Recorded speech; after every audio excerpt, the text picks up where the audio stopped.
C'est ce paysage qui accueille tout nouveau venu dans cette partie du territoire de Lubero.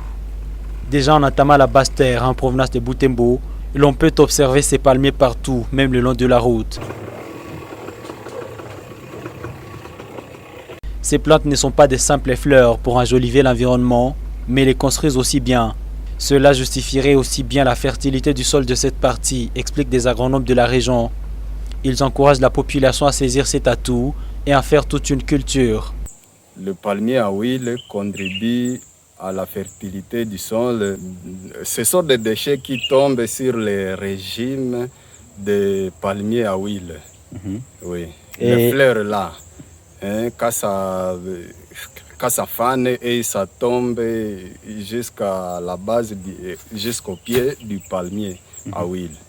Les déchets de palmier à huile, dans les cas où ils sont dégradés, et là on voit la présence des vers de terre et ça contribue totalement à la fertilité du sol. Les débris des palmes obtenus de l'usine de fabrication d'huile sont aussi d'excellents engrais.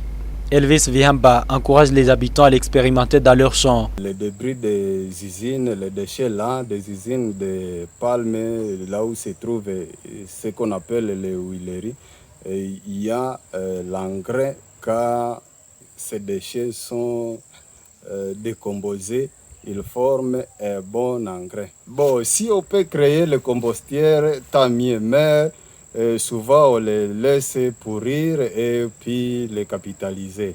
Mais il ne faut pas privilégier la culture des palmes à la tête des rotations de cultures.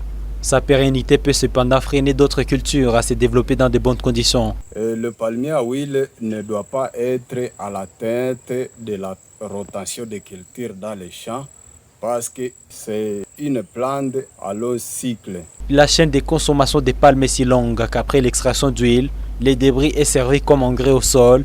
Les noix servent à la fois pour l'extraction d'une huile, servie dans la fabrication de savon, et les restants comme tourteaux des animaux.